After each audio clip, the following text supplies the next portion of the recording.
अपने गुरु महादेव के चरणों में प्रणाम करता हूँ। इस कालखंड के प्रथम शिव शिष्य साहब श्री हरिंद्रानंद जी के चरणों में प्रणाम करता हूँ।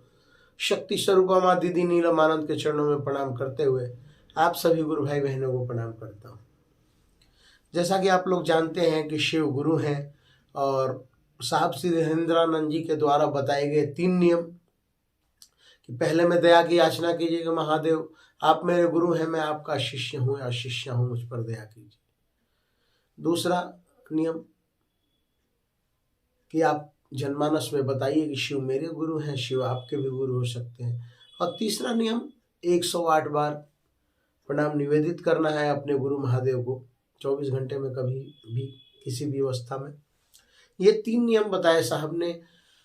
और साहब ने ये कहा कि शिव गुरु से आया हुआ ज्ञान जीवन जीने की कला सिखाता है। बात को जरा ध्यान से समझिएगा। या आप गुरु से जुड़ जाते हैं तो गुरु आपको ज्ञान देते हैं। साहब श्री हरिंद्रानंद जी ने ये बात कही। अभी मैं कल परसों एक वीडियो देख रहा था, साहब जी का वीडियो देख रहा था, जिसमें साहब जी ने ये कहा है, वीडियो देख रहा था जिसमें साहब जी ने कहा है कि ज्ञान के कांटे से अज्ञान का कांटा निकाला जाता है। मैंने कहा कि साहब जी बिल्कुल सत्य कह रहे हैं, लेकिन उन्होंने लास्ट में ये कहा कि ज्ञान के कांटे से अज्ञान का कांटा जब निकल जाता है तो दोनों कांटे फेंक दिए जाते हैं। सोचिए कितनी बड़ी बात कही है। साहब श्री हरिंद्रानंद जी ने यह भी कहा कि शिव से आया हुआ ज्ञान जीवन जीने की कला सिखाता है, और साहब श्री हरिंद्रानंद जी ये भी कह रहे हैं कि ज्ञान के कांटे से अज्ञान का कांटा निकाला जाता है और फिर दोनों कांटे फेंक दिए जाते हैं। और अगर आप ज्ञान का कांटा अपने पास रख लेते हैं, साहब जी ने मुस्कुरा के कहा कि वो कांटा आपको चुभ जाएगा, वही कांटा ज्ञान का कांटा आपको चुभ जाएगा। अब इस विषय पे मैं सोचने लगा कि आखिर साहब जी का तात्पर्य क्या है। एक तरफ कहते हैं कि भाई शिव आपको जीवन जीने की कला सिखाते हैं या शिव गुरु के ये 3 नियमों से ज्ञान आता है, और एक तरफ ये भी बात कहते हैं साहब श्री हरिंद्रानंद जी कि ज्ञान के कांटे से अज्ञान का कांटा निकाला जाता है और दोनों कांटे फेंक दिए जाते हैं, नहीं तो चुभ जाएंगे। तात्पर्य बहुत इजी है और बहुत सरल है।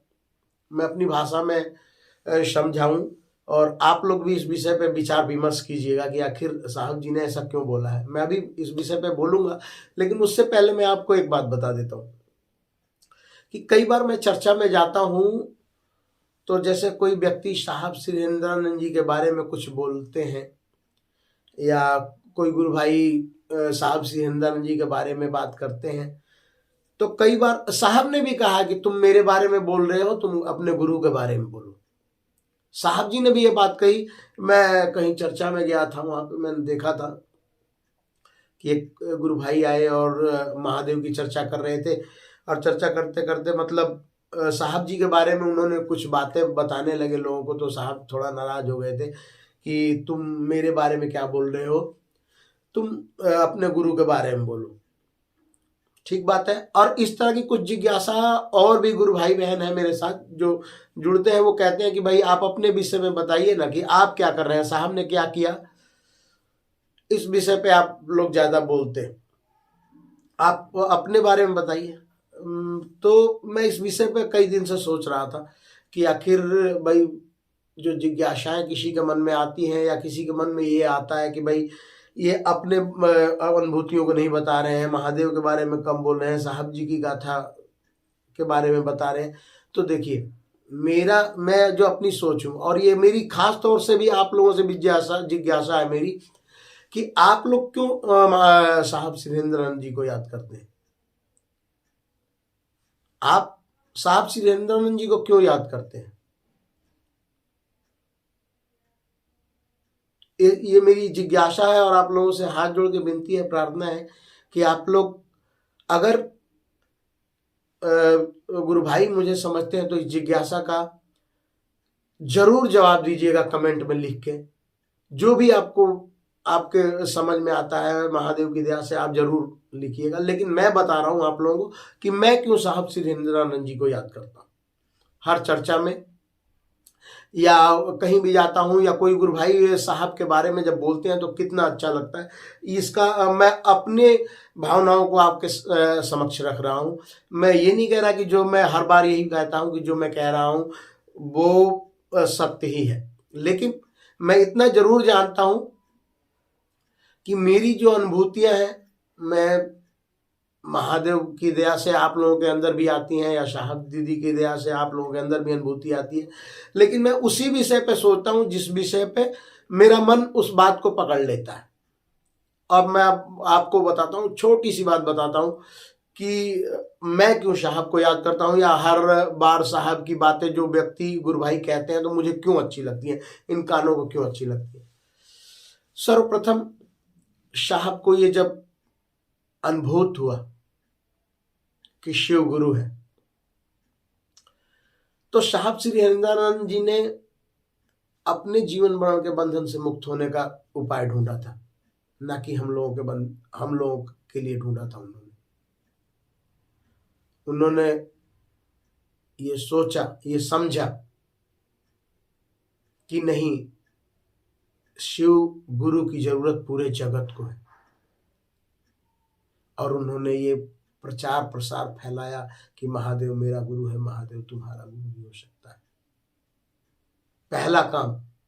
पहला काम उन्होंने ये किया कि अपने लिए नहीं, पूरे जगत के लिए उन्होंने सोचा। इसलिए वो मेरे लिए स्मरणीय है, इसलिए मैं उनकी प्रार्थना करता हूँ, इसलिए मैं उनका निवेदन करता हूँ, इसलिए मैं उनका अभिनंदन करता हूँ, और इसीलिए मेरे लिए, इसी वजह से वो पूजनीय है।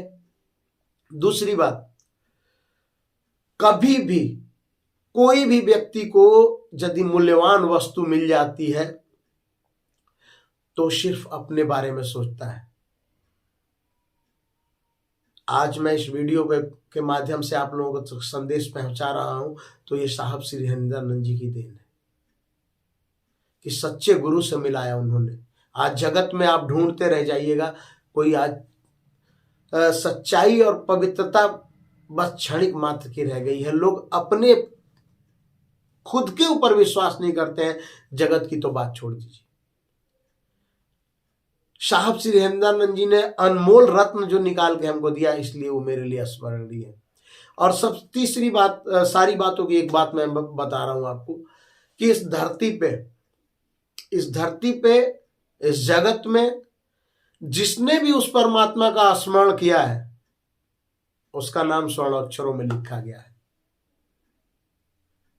ये बात आप सभी लोग जानते हैं। इसके बहुत सारे उदाहरण हैं, मैं बताऊं, आप किसी भी ऋषि मुनि महात्मा को, धर्मात्मा को देख लिए कि जिन्होंने ये सोचा है कि मैं जगत का उत्थान करूंगा, अपने माध्यम से परमात्मा से लोगों को जोड़ूंगा, उनका नाम स्वर्ण अक्षरों में दर्ज है। चाहे आप किसी को भी ले लीजिए, बौद्ध जी को ले लीजिए, नानक साहब को ले लीजिए, साईं बाबा, कितने लोग हैं, महान आत्माएं हैं जिन्होंने, कबीरदास जी हैं, तुलसीदास जी हैं, जिन्होंने ये सोच के काम किया कि मेरे जीवन का तारमतार होगा और आगे जगत भी इस राह पे चल के तारमतार हो जाएगा। और मेन उद्देश्य ये अध्यात्म का मतलब यही है कि आप इस जगत के बंधन से मुक्त हो जाइए। और महादेव की दया से मुझे जितना ज्ञान है उतना मैं आप लोगों के समक्ष बोलता हूं या कहता हूं। और सबसे मुख्य इंपॉर्टेंट बात, साहब श्री हरिंद्रानंद जी ने जो त्याग किया है, ये कारण है कि मैं उनको याद करता हूं। और ये कारण है कि कोई गुरु भाई, कोई गुरु बहन उनकी बातें करते हैं तो इन कानों को अच्छी लगती हैं, क्योंकि साहब श्री हरिंद्रानंद जी ने त्याग किया है। किस चीज का त्याग किया है? आप सोच सकते हैं, आपने कभी सोचा किस चीज का त्याग किया है? स्वार्थ का त्याग किया है साहब श्री हरिंद्रानंद। इतना मूल्यवान होने के बाद खुद को दरकिनार करके साहब श्री हरिंद्रानंद जी ने शिव को आगे किया कि नहीं, मुझको, मैं आपके साथ हूं, कदम कदम पे साथ हूं, लेकिन वास्तविक सच्चाई यह है कि आपके जीवन में सिर्फ शिव है।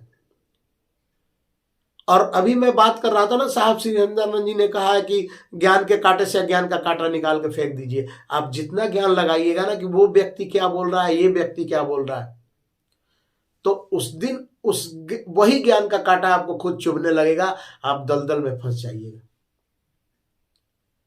लेकिन ज्ञान के कांटे से अज्ञान का कांटा निकाल के, और यदि दोनों कांटे अगर आप फेंक देते हैं तो आपके अंदर प्रेम समाहित होगा। और कोई भी व्यक्ति साहब के बारे में बोलता है या किसी के भी बारे में बोलता है, उसकी पर्सनल अनुभूति है। मैं उसको मार्गदर्शन कराने वाला नहीं हूं, उसको मार्गदर्शन कराएंगे सिर्फ महादेव, सिर्फ गुरु उसको मार्गदर्शन देंगे। मैं उसको समझा नहीं सकता हूं, या मैं कहूं कि मेरी वजह से आप ये काम छोड़ दीजिए, आप वो काम छोड़ दिए, तो गलत बात। और जिस व्यक्ति ने, जिस महान आत्मा ने हमारे और आपके लिए स्वार्थ को छोड़ दिया, उस सच्चे गुरु से मिलाया, उसकी बातें अगर कोई गुरु भाई बहन करते हैं तो हमें गर्व होना चाहिए कि हम साहब श्री हरिंदरानंद जी हमारे प्रथम गुरु भाई हैं, जिन्होंने हमें सच्चा मार्ग बताया और सच्चे गुरु से मिलाया। ये आप लोग भी सोच सकते हैं। मैं अपनी वाणी से जितना मुझे समझ में आता है वो बात मैं आप लोगों के बीच समझाता हूँ। और ये बात ध्यान रखिएगा, ये वीडियो आप चाहे तो ढूंढ लीजिएगा, और नहीं तो कहिएगा तो मैं डिस्क्रिप्शन में लिंक भी डाल दूंगा उस वीडियो का, जिसमें साहब श्री हरिंदरानंद जी ने स्वतः बोला है कि आप ज्ञान के कांटे से अज्ञान का कांटा निकाल के दोनों कांटे फेंक दीजिए, प्रेम में समाहित हो जाइए। आगे चल के स्वतः आपको सब कुछ अच्छा लगने लगेगा, सब सुंदर दिखने लगेगा। जगत में महादेव के अलावा कुछ भी नहीं है, ये बात पूरा जगत जानता है। साहब श्री हरिंदरानंद जी ने इसी बात को साबित करते हुए खुद को आगे ना रखा, खुद को दरकिनार कर दिया कि नहीं, इसमें इस जगत में जीना है तो शिव को गुरु बनाइए, और उस ज्ञान के स्वरूप से, प्रेम के स्वरूप में आप ढल जाएंगे और जीवन का तारमतार हो जाएगा। इन्हीं शब्दों के साथ मैं सभी गुरु भाई बहनों को पुनः प्रणाम करता हूं। अगर मेरी वाणी से, मेरे द्वारा की गई चर्चा से किसी भी गुरु भाई बहन आहत होते हैं तो उनके लिए मैं क्षमा प्रार्थी हूँ, क्योंकि मेरी पर्सनल अनुभूति होती है और मैं आप सबसे अपनी पर्सनल अनुभूतियों को शेयर करता हूँ। और हमारे मार्गदर्शक साहब श्री हरिंदरानंद जी जो प्रथम शिव शिष्य हैं, उन्होंने यही कहा है कि अगर आपकी वजह से या आपकी वाणी से किसी भी गुरु भाई बहन के अंदर ठेस पहुंचती है तो आप शिव शिष्य नहीं है। तो मेरा कोई ऐसा मतलब बोलने का तरीका नहीं है कि आप सबों को दुख हो। अगर मेरे से कोई त्रुटि हो जाती है तो मैं आप सबसे एक बार नहीं, हजारों हजार माफी मांगता हूँ। और एक बार पुनः आप सभी गुरु भाई बहनों को प्रणाम करते हुए और यही कहूँगा कि शिव की राह पे चलें, आओ चलें शिव की ओर। हम सभी गुरु भाई बहन मिलके इस जगत में शिव गुरु है इस बात की चर्चा चारों तरफ करेंगे, और जितने भी गुरु भाई बहन हमारे साथ जुड़ते जाएंगे, काफिला सा बनता जाएगा, और साहब श्री हरिंदरानंद जी का सपना बहुत जल्द साकार होगा। पूरा जगत कहेगा कि शिव मेरे गुरु हैं, शिव तुम्हारे भी गुरु हो सकते हैं। आप सबको प्रणाम।